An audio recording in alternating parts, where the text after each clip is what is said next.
On this week's episode of Steve and Bethany's Hopecast, we are going to be tackling the subject of community, more specifically Christian community, about how to find it and where to go for it. And why it's important. We know that as humans, we are created to do life with other people, but honestly, finding solid people to do life with can be really challenging, especially if you're a Christian, finding those like-minded people to come alongside and encourage you. We'll be tackling that on this week's episode of the Hopecast.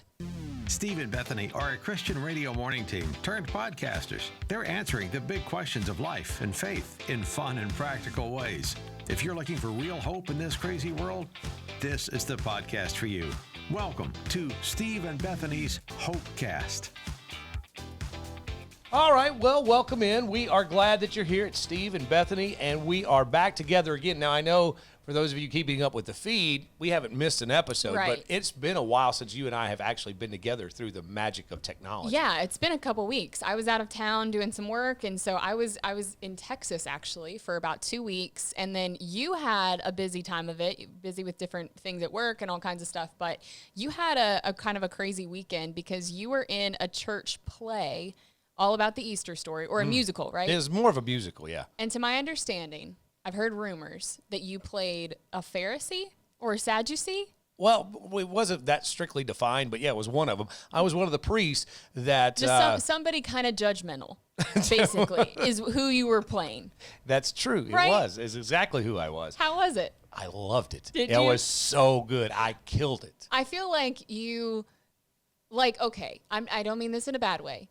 You can be a little skeptical of other people. Yeah. And you can be a little critical sometimes. It's not real bad, but you can get a little overly critical when you're like in a mood or something. You can kind of go that way. So did you just lean into all of that? All of it. Every And just single bit of it. You laid it all out on the stage. I did. I left it all there.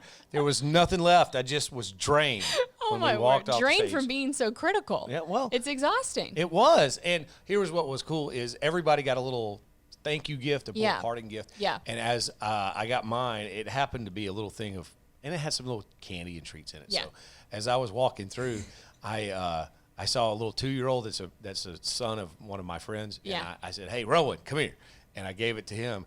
And the little 2-year-old just took it in both of his hands. And he's just looking up at me. And I said, you can have it, buddy. So Aw. there you go. Well, that's Yeah. good. So you I said, but left- don't tell anybody that I gave it to you. Yeah, 'cause I but didn't wanna you get in left. trouble. But you left it on the stage. So I your left it- character, it was solely on the stage, and then once you stepped off, you left all the snark behind. Yes, Right? absolutely. Absolutely, I did. And Solid. I thought I'd just leave a little for you so when you finally showed back up Yeah. in town, I could exercise a little bit of it. But I was gonna see. Do you sense that? It's, But I- it's coming through. but just I don't. a little. But I had to get it all out of my system before Yeah. we got back to the podcast today. Makes Which sense. what we're doing today is we're talking about community and the importance for biblical community, and it's really a interesting topic because if you've got a good community, you think to yourself, well, I don't need this. You know, it's something that I've already got and everything's Yeah. great. But you just never know how life goes, whether it's a job that comes up and you've got to move somewhere, or if something else just kind of goes awry and you've got to all of a sudden find yourself with a new community. Sometimes it can be after years and years of being there, and then all of a sudden everything changes and you don't have that anymore. Yeah. Well, and I think too, a lot of the time when you do have a friend group, maybe of people that aren't Christians, you think, well, maybe I don't even need to go to church, or I don't need to be a part of any kind of a Bible study or anything like that because I have my friends from the gym, or I have my friends from work. And not to minimize those friendships, because obviously friends are friends. You know, you need people to do life with. And so obviously we can still be friends with non-believers and we can do life with them, and they will offer encouragement to us. There is something very special about biblical community and Christian community. And unfortunately, it's hard to find. It's not something that just comes easily, but this has been something that I've kind of been thinking about lately, and so just wanted to ask a few questions and just get our thoughts on them and just kind of talk through these questions of why do we need community. So the first thing that I thought of is you know, do we even need that Christian community? If you were talking to somebody maybe new to church or a new Christian, what would you say if they asked you that question? Do I even need people to do life with? Well, I think the answer is yes. Yeah. You do need to answer it in that way. But I do think you have to kind of take a step back, and when you start talking about community and having those people around you. To me, I think the first step you've got to do is find a church where you can worship and where you can serve. That, I think, has to be first, because I think sometimes we get it so kind of confused and backwards. We want to be a part of the small groups, and we want to make those developments and find people of, like you say, like interests and like life stages, going through the same kind of things. But if it's not a bridge into worship, it's not really what it needs to be, at least in my opinion. That's good. I really think it's got to start with the worship aspect. Once you find a church that you can really feel like you're worshiping, and yes, you're being fed, but you're also being able to serve and kind of have it flow out of you instead of just all taking. Once you find that and that situation, then all of a sudden I think the community just kind of comes as a byproduct of that. At least that's my thoughts. No, I think that's good. And I think something that if you want to maybe find out more detail about why Christians need church, we have an episode entirely dedicated to that. We could link it down in the show notes for you, or you can go and look through the archives at stephenbethany.com. It's called Why Christians Need Church, or Do Christians Need Church? So check out that episode there. But I think the next thing for us to think about is, what's the purpose of community? Okay, we need it, but what's it there for? Is it just a social thing, or what's the whole point? And to that, I would say social enjoyment obviously is an aspect of it. You want people that you can have fun with and can have a good conversation with and just shoot the breeze with. But also, what makes Christian community or church community different from just regular friendships is that there's an accountability aspect there that I think is super, super important. We need to have people in our lives that we can be completely vulnerable with, we can be totally transparent with, and we can say, I'm dealing with this, or I'm struggling with this, or my family is going through this right now, please be praying. And they can offer advice and encouragement. And maybe they just are somebody that you can call and they just come and sit with you in your living room and, encourage you if you're going through a loss in your life or just a struggle. Maybe they bring you a meal after you've gone through some grief or something like that. Those people that are there with you in the trenches and are trustworthy, where you can bring them into maybe those more delicate parts of your life or vulnerable parts of your life, and they're not going to gossip. They're not going to, what happens there stays there. They just have that, you have that accountability and that trustworthiness with that other person, where that whatever you share it's a safe place to share with them. I think that's incredibly important, because when you start talking about having people in your life that you're going to trust and you're going to be vulnerable with, that is something that's so hard to find. But as Christians, that's what we're supposed to be for one another. So when you find that you're absolutely right. That is so important and so key to be able to share one another's burdens. It's what we've talked about a lot on this podcast. It's one of the kind of, foundations of what this podcast is about, is finding those people. Well, I was going to say that goes right into, I was going to share this Bible verse, but I can share it now. So Galatians 6:2 says, carry one another's burdens, and in this way you fulfill the law of Christ. So this is an instruction from Scripture that we're to do life together and encourage one another in the good times and in the bad. No matter what that other person is going through, we can carry that burden for another person. And again, it's not all super spiritual. Yeah. It's not all something where it's got to be, of grave concern. I mean, it is a lot about finding people that have the same interests as you do, and being able to know that you're not alone. Like, for instance, in my life, I've got a 20-year-old, and I've got a 16-year-old, and I've got a 7-year-old. Now, that's hard to find people that are in that same boat as me. Right. But as far as having, what makes it a little unique for me is I can pull on people that have kids that are older and be able to share life with them and their experiences and what's going on in their lives. And then I can also be a help to some of the younger people that are coming up that maybe just are starting out with their families and marriages and kids and some of the roads that we walk down and are still walking down, That's a really good point too, because I think the tendency that all of us fall into is, well, this person, they have kids that are a tiny bit older than me. Or they're mine, or well, they haven't been married as long as we have, so maybe I won't pursue a friendship with this person. And I think we really do ourselves and other people a disservice when we have that mindset, because yes, you do want to have people around you that are similar, but I do think it's important that we have a diverse group of people around us where there's a lot of wisdom to be found in relationships and friendships with older people within the church, maybe women that you could meet with and have lunch with. I've been able to do that on numerous occasions, and they always provide me with just some encouragement and wisdom coming from people who have been married for 40 years. Right. And they're looking at me and my husband going, oh, you guys have been married for 4? That's cute. And I got socks older than that. Yeah, exactly. And they're able to just provide some encouragement and wisdom. And then on the flip side of it, there's people in my life that they haven't even been married a year yet. And I've been able to hang out with them, and my husband and I have been able to kind of pour into different couples and just encourage them in, hey, you guys are figuring marriage out. You've been married 6 months, or you've been married a year. Like, here's what we learned in the first 6 months or year or two of our marriage, and how can we encourage you guys? And like, I feel like if we get so focused on kind of putting ourselves or other people in a box and saying, well, they have to meet all of this criteria in order for me to be friends with them, that does a huge disservice to the church body. Like, we're supposed to connect with a variety of people, not just people that are exactly like us. And let me say this too. I think it's very important, and some people may think this is a little controversial or whatever, but I really do. I believe this.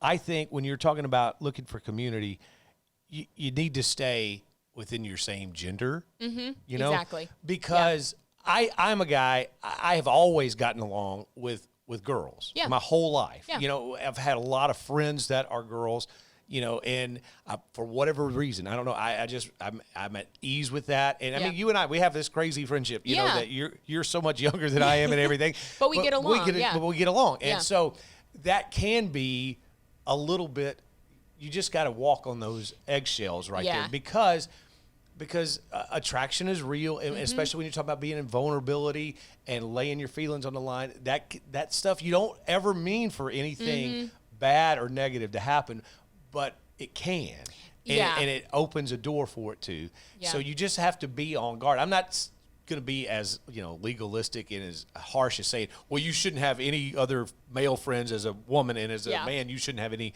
girlfriend. I won't go that far, but I would say make sure that you keep that antenna up, just because it can get out of control pretty easy if you're not careful. And I know people say, well, no, it'll never happen.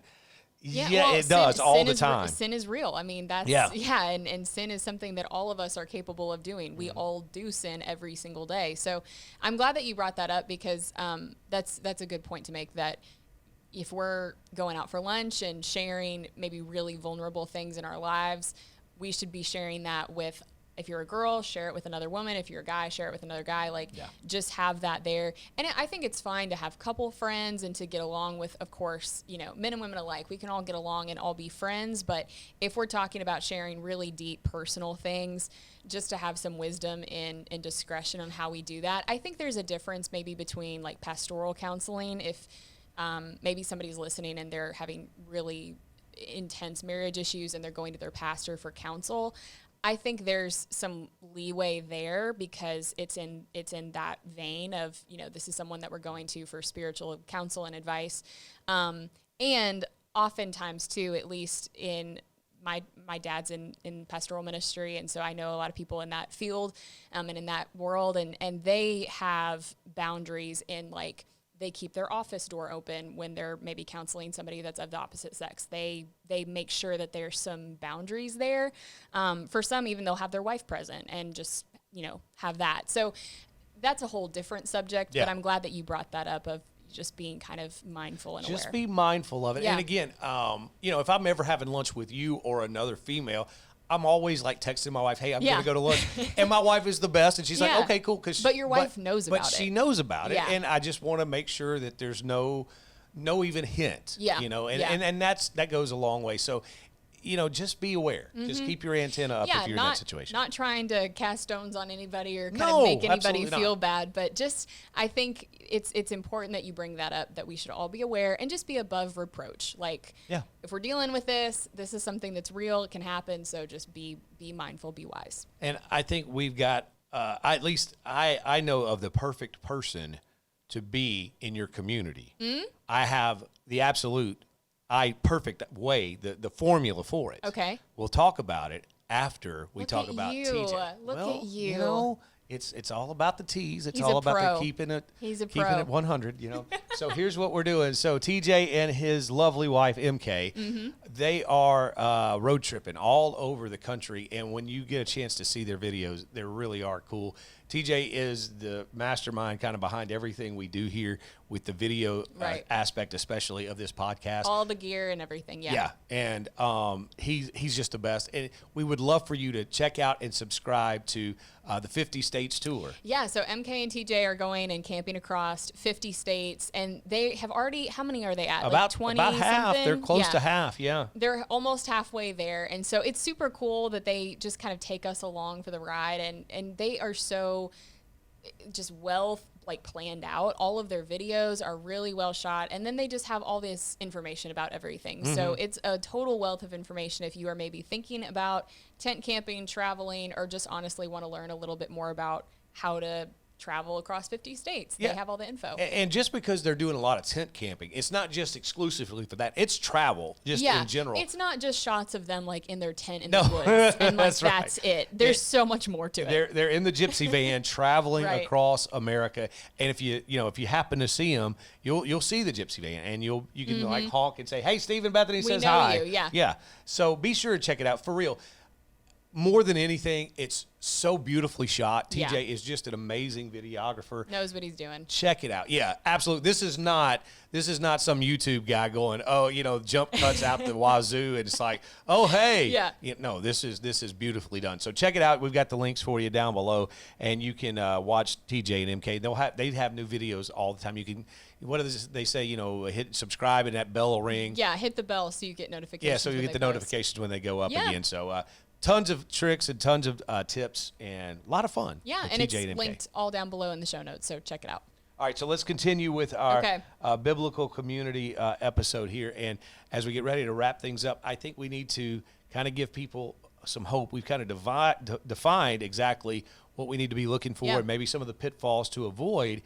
So how do we find community? What is what we need to be looking for in community? I'll let you go first, and then I'll tell the right answer. Okay, go for it. Sounds good. So So I would say, first things first, we need to be intentional because community is not something that just happens. I think we need to seek it out and do our part because oftentimes, at least my tendency, I kind of wait for people to come to me. I'm not somebody that's one to initiate conversations in the elevator. I'm not that social. That's not me. And even in times where I've been new at a church or new in a community group, I kind of wait for people to come up to me. And that's something I need to work on, just being more assertive and kind of initiating conversations. But I think that's something that we all need to do. Don't just put all of the responsibility on the other person to come up and say hi, because I think we're kind of opening ourselves up to getting our feelings hurt. There's been times where I've had conversations with people that are maybe looking for a church or looking for a small group, and they say, well, nobody said anything to us, so we're not going to be back. And I get that. I know it's hard to be new or it's hard to just make friends with people, but we also need to do our part. Be some, if nobody's coming up, well, okay, go up and say, hey, I like your shoes. I don't know, start a conversation. I have never one time in my life complimented anybody's shoes. Sorry, but that's a great I'm going the female call. route. This is what I would say. But you know what I mean? I think we need to do our part to be friendly. And then if people don't want to say anything and they don't want to be outgoing or start a friendship, well, okay, we can say we did our part. And if they don't want to have anything to do with it, that's okay. That's fine. We don't need to be friends with everybody, but we should do our part to start a conversation and just be intentional in that. And I think we should seek out opportunities to join a Bible study or, join maybe a women's kind of, I don't know, women's ministry event thing going on in church, or go to a women's conference. Seek out those opportunities to connect with other people, because oftentimes those things won't just come to us. Sometimes they do, but most of the time they don't. So that's what I would say. No, I think those are all wonderful points and have a lot of truth into them. I think the best way to find community is to identify just by kind of watching and observing the people that are where you want to be. spiritually speaking. Now, that doesn't necessarily mean older people Yeah. that are more wise and whatever. I mean, it could be any age. I mean, Yeah. I look at you a lot of times, and I honestly, I look at you and I think, you know, she's got a lot of wisdom. She's, for her, seriously now, Thanks. for her, you know, shortness of life, and at least from my Yeah. perspective, shortness of life. Yeah. I mean, you have displayed a lot of spiritual maturity and a lot of Thanks. decisions that you've made, and I just look at you and I think there's hope for the next generation because I'm just so blown away by some of the things just in our conversations that you and I have. I'm like, Yeah. she gets it. And this Thanks, is what this is buddy. all. I mean, That's so I know, nice. and I'm not trying to puff you up or anything like that. Yeah. I'm just being honest. Thank you. So I think those are the people you want to try to find and be a community with, Mm-hmm. is those people who inspire you. That's like, okay, that person seems like they know the Bible better than I do. yeah. That person seems like they have a better prayer life than I do. That person seems like they're a better friend than I Yeah. am. Go kind of hitch your wagon to them. Yeah. You know what I mean? And not That's so in a true. creepy way, not in a way, but just in a Yeah. way that, hey, you can kind of get that kind of rub, you might want to say, Yeah. off of that person as to what they're doing and how they treat people. Mm. I think that's the best way to build community, because most of the time, 99 times out of 100, those people are in the same boat. They're wanting community too, and it just kind of makes a nice little circle. And I think something for all of us to remember is that community takes time. Yeah. Building trust with other people and getting to the point where you can be super vulnerable with another person, that generally takes a lot of time. For some, maybe you form just an instant connection with somebody and you're just immediately on the same page, and you just feel like, I've known this person my whole life. We can talk about everything, you know. Maybe that's true, but for most of us, I think community and friendships do take a while to develop. And so don't rush it. Just be patient. I think the tendency or the temptation is, if you haven't had community for a while and you are feeling lonely and you're longing for that, is to want to rush the process and want to kind of force things. And that's just, I think that's not, you're going to have a better result if you are patient and if you just wait and kind of take your time with it. And too, I think, remember that if you want other people to be vulnerable with you, you need to be willing to be vulnerable. If you want other people to maybe sacrifice their time to help you, you need to sacrifice your time and help them. Like, be a good friend, be trustworthy, be open, and be willing to do life with other people, even in the moments that maybe aren't pretty. Be willing to do that, and I think you can kind of see people be willing to do that for you. Not saying that we should be a good friend because we want to get something out of it, but I'm just saying I think we need to, you get out what you put in. So Yeah. be willing to put in the hard work and just be there for other people, and they'll be there for you. For sure. Now, those are our thoughts on the matter. What are yours? What are some of your experiences? We'd love to get to know you and hear from you about any of the experiences that you've had in areas of community. Maybe you moved from one area to another and had to just kind of start over. And I know there are people that move seemingly all the time. You know, their job takes them from place to place, and they have to kind of start the process over again. So we would love to hear from you. We'll put a little link where you can connect with us. It'll say connect there with Steve and Bethany. We'd love to hear from you as we continue to kind of grow our own community here, trying to be together in this podcast family. And I would love to hear just maybe how people connect. What maybe are some tips and tricks that you've heard about or you've just experienced in your life of how you've been able to connect with other people, especially in a church context. So I would love to hear that and love for everybody to share what they've learned. Yeah, so that's your homework assignment. Yeah. In the show notes right there, just click to connect and share us your story. Share with us your story, and whatever tips that you may have learned along the way, we would love to be able to pass them along all on our social stuff and all the different platforms that we have. So thank you so much for joining us, and we have a very special surprise that we're going to be talking about soon concerning our YouTube channel. We'll be getting to that soon. It's going to be fun. It's going to be exciting. It's going to be exciting, but I think we're done. I think that wraps everything up. Share with your friends, share with your family this podcast if it's been encouraging to you, and follow us on Facebook, on Instagram. We would love to connect with you socially. So, yeah, I think that just about does it. We are. Good night, Olive Branch. Bye, y'all.